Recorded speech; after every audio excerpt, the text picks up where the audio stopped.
Hello, good morning students. Myself Shamsher PhD Maths. 11th class में बेटा chapter 6 linear इनइक्वेशंस चला हुआ है। इस एक्सरसाइज में इस चैप्टर में लास्ट एक्सरसाइज है 6.5। इसमें फर्स्ट क्वेश्चन में क्या बोलता है, सबसे पहले इन क्वेश्चंस की आप स्टेटमेंट जरूर पढ़िएगा।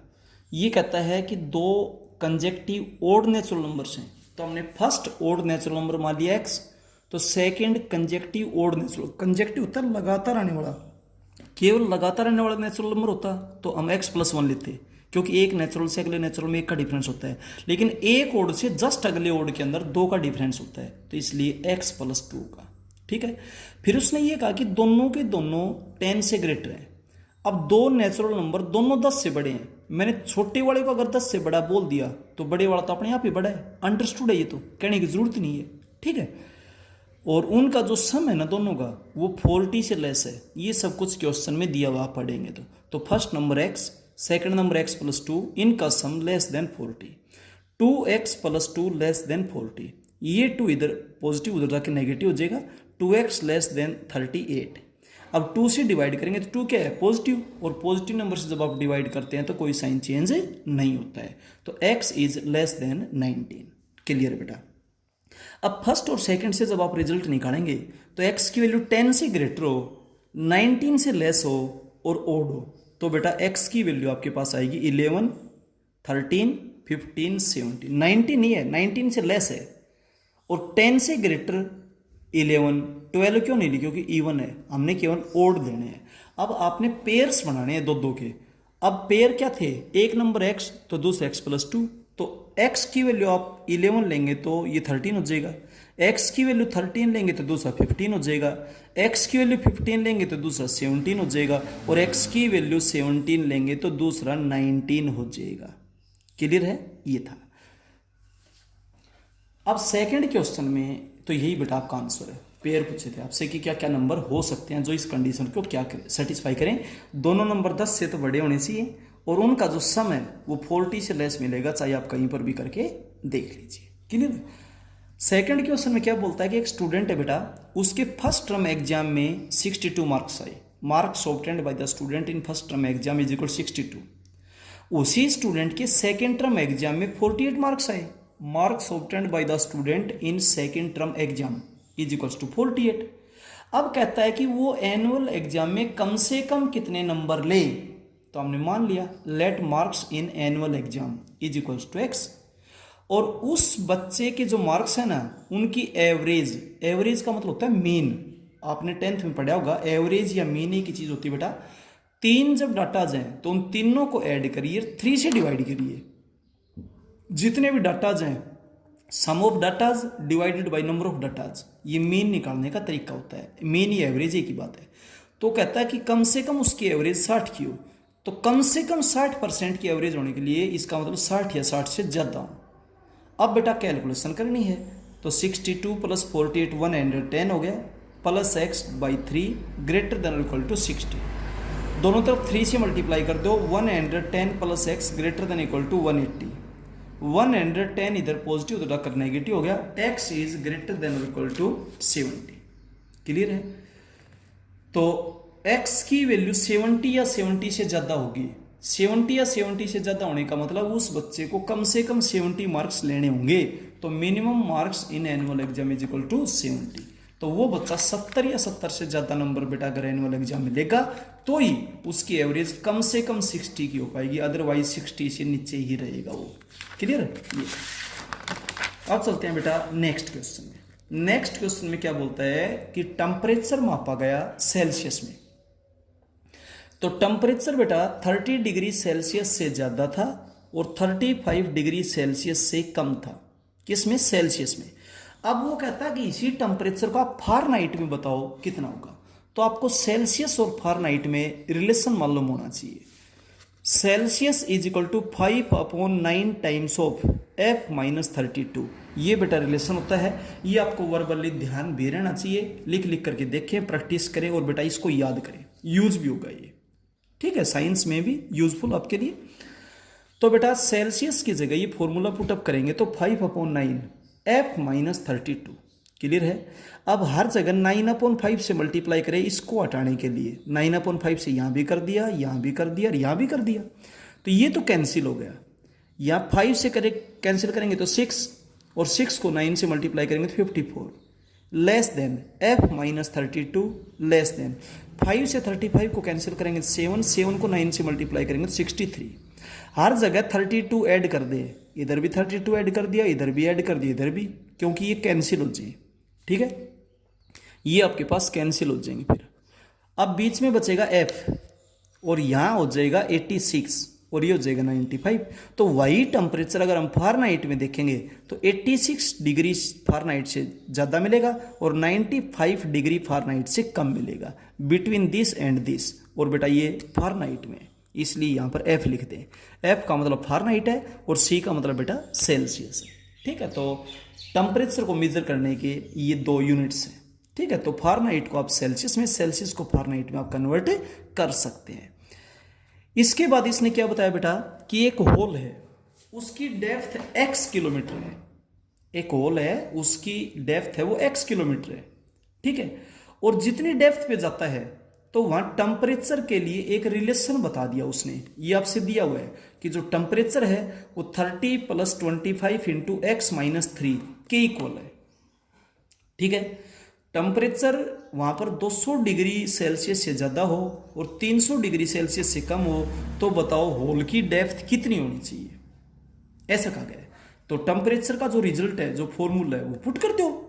टेम्परेचर के लिए इसने जो रिलेशन बताया वो दे रखा है 30 + 25 इंटू x - 3। आप इसकी कैलकुलेशन करेंगे, बाकी एज इट इज चल रहा है 30 + 25x - 75। अब 30 - 75 - 45, ये 25x एज इट इज। हर जगह 45 ऐड कर दो, यहाँ भी 45 ऐड कर दिया, यहाँ भी 45 ऐड कर दिया, यहाँ भी 45। अब 25 हर जगह डिवाइड कर दो इसको हटाने के लिए, तो this upon 25 less than x less than this upon 25। और जब आप इसको डेसिमल में रिप्रेजेंट करेंगे तो ये तो हो जाएगा 9.8 और यहाँ पे आपके पास हो जाएगा 13.8। तो x क्या था, डेप्थ ही तो है, तो जो डेप्थ है ना वो 9.8 किलोमीटर से ज़्यादा होनी चाहिए और 13.8 किलोमीटर से कम होनी चाहिए। वहाँ पर जो टेम्परेचर है उस होल के अंदर, वो टेम्परेचर आपको 200 डिग्री सेल्सियस से ज़्यादा मिलेगा और 300 डिग्री सेल्सियस से कम मिलेगा। क्लियर है। फिफ्थ क्वेश्चन बेटा बहुत ज़बरदस्त, आसान और इम्पोर्टेंट, दोनों तरीकों से ये ध्यान दीजिए, बहुत इंपॉर्टेंट क्वेश्चन है। इसने ये कहा कि एक सॉल्यूशन है बेटा 600 लीटर्स, उसमें 12% एसिड है। एक सॉल्यूशन है 600 लीटर्स, उसमें 12% एसिड है। आपके केमिस्ट्री का क्वेश्चन है ये। ठीक है, तो उसमें 30% एसिड का कितना सॉल्यूशन और मिलाया जाए। हमने मान लिया x लीटर और मिलाया जाए। Let x litre of 30% acid solution must be added to 600 litres of 12% acid solution. ठीक है, और ये कहता है कि आप इस हिसाब से मिलाओ कि जो रिजल्टिंग मिक्सचर है उसमें एसिड कंटेंट 15% से ज़्यादा हो और 18% से कम हो। तो देखिए 600 सॉल्यूशन था जिसमें 12% acid, percent means out of 100 plus, अब आपने x लीटर मिलाया उसमें 30% है। टोटल कितना हो गया, 600 पहले था और x लीटर आपने डाल दिया, 600 + x हो गया। उसके 15% से तो ज़्यादा होनी चाहिए, ये एज इट इज़ है, और इसके 18% से कम होनी चाहिए। जो टोटल बनेगा मिक्सचर उसमें 15% एसिड से ज़्यादा होनी चाहिए, मात्रा 18% से कम होनी चाहिए बेटा। ठीक है, अब इन दोनों को एक साथ मैं सोल्व करता जा रहा हूँ। इसका मतलब तो हो गया दोनों तरफ मैंने 100 से मल्टीप्लाई कर दिया, 7200 litre plus 30x litre greater than equal to 15 को जब अंदर मल्टीप्लाई करेंगे तो ये आ जाएगा। और जब सेकंड स्टेप को सोल्व करेंगे तो ये आएगा।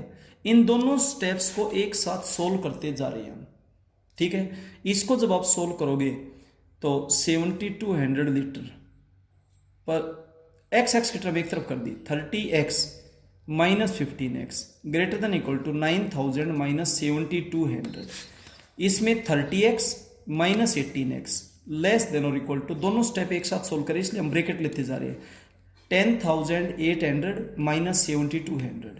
अगले स्टेप में ये हो जाएगा 15x, ये हो जाएगा 12x, greater than equal to 1800, less than equal to 3600।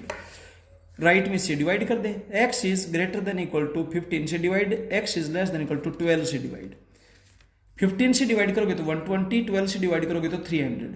तो x क्या था, x लीटर सॉल्यूशन था, तो जो सॉल्यूशन आप मिलाओगे वो 120 लीटर से ज़्यादा होना चाहिए और 300 लीटर से कम होना चाहिए, 30% एसिड वाला, ताकि जो रिजल्टिंग मिक्सचर है उसमें एसिड कंटेंट 15% से ज़्यादा होगा और 18% से कम होगा, ऐसा है। ठीक है, अब चलते हैं बेटा इस एक्सरसाइज के लास्ट क्वेश्चन में। लास्ट क्वेश्चन में क्या बोलता है कि वाटर की पीएच रीडिंग ली गई बेटा 3 दिन की। तो फर्स्ट डे पीएच रीडिंग है वो 7.48 है, सेकेंड डेज पीएच रीडिंग है वो 7.85 है, और थर्ड पीएच रीडिंग है वो आपसे पूछी गई, वो हमने एक्स मान ली। अब ये कहता है तीनों दिन की जो पीएच रीडिंग है इसकी एवरेज, एवरेज का मतलब वही इन तीनों डाटाज को ऐड कीजिए और बेटा 3 से डिवाइड कर दीजिए। जो एवरेज पीएच रीडिंग है ना वो 7.2 और 7.8 के बीच में होनी चाहिए, 7.2 से ज़्यादा हो और 7.8 से लेस हो एवरेज पीएच रीडिंग 3 दिनों की। तो फर्स्ट डे और सेकंड डे की थी, थर्ड डे की हमने एक्स मान ली। और एवरेज निकालने का क्या मेथड होता है, sum of datas divided by number of datas, average या महीने की बात होती है। अब डेसिमल के नंबर्स को आप ऐड करने में मिस्टेक ना कर दें, ऐड करते हैं तो डेसिमल के नीचे डेसिमल आता है, ध्यान दें। 8 5 13 1 carry, 8 4 12 1 carry 13 1 carry, 7 7 14 1 15 plus x. हर जगह 3 से मल्टीप्लाई कर दिया, ध्यान तो 3 कैंसिल हो गया, इधर भी 3 से मल्टीप्लाई, इधर भी 3 से मल्टीप्लाई। 72 को सीधा 3 से मल्टीप्लाई करके 1 डेसिमल, 1 पॉइंट के बाद डेसिमल लगा दें। इसके बाद यहां भी सीधा मल्टीप्लाई करके 1 डिजिट के बाद डेसिमल लगा दें। ठीक है, अब 0.6 को मैं 60 लिख सकता हूं, हर जगह 15.33 सब्ट्रैक्ट करेंगे क्योंकि हमने वैल्यू एक्स की बतानी है। तो यहां भी 15.33 सब्ट्रैक्ट कर दिया, यहां भी, और यहां करेंगे तो कैंसिल हो गया, इसीलिए किया गया। तो जब सब्ट्रैक्ट करें तो कैलकुलेशन सही हो, ऐड या सब्ट्रैक्ट करते हैं तो डेसिमल के नीचे डेसिमल आता है। जब इसमें से ये सब्ट्रैक्ट करेंगे तो 6.27 आएगा, और जब इसमें से ये सब्ट्रैक्ट करेंगे तो 8.07 आएगा। तो third day pH reading should be between 6.27 and 8.07। तो तीसरे दिन की जो पीएच रीडिंग है ना वो 6.27 से तो आप ज़्यादा लेकर चले और 8.07 से लेस लेकर चले, तब जाकर के तीनों दिन की एवरेज 7.2 से ज़्यादा रहेगी और 7.8 से लेस रहेगी। तो इस टाइप से बेटा एक तो आपको एवरेज का पता होना चाहिए, एवरेज का मतलब होता है मीन, जो कि आपके 10th में भी आया था। ठीक है, तो मीन निकालने का तरीका होता है सम इंडिविजुअल सीरीज होती है, sum of datas divided by number of datas. Clear है। और दूसरा बेटा कंडीशन, क्वेश्चन की जो कंडीशन उसको ध्यान से पढ़िएगा। ठीक है, ओड नंबर दे रखे हैं, इवन नंबर दे रखे हैं, और टेम्परेचर में सेल्सियस को फारेनहाइट में या फारेनहाइट को सेल्सियस में कन्वर्ट करने का फॉर्मूला मालूम हो, इसमें अप्लाई करवाया गया आपको लीनियर इक्वेशंस की एप्लीकेशन बताई गई, कहाँ का अप्लाई कर सकते हैं। ठीक है, तो इनको ध्यान से देखें, पढ़ें, समझें, और फिर भी अगर बेटा किसी क्वेश्चन में आपको कोई प्रॉब्लम महसूस होती है तो आप क्लियरली बेटा फोन निकल ली या व्हाट्सएप से पूछ सकते हैं या जूम में पे बेटा डिस्कस कर सकते हैं। Okay, thank you.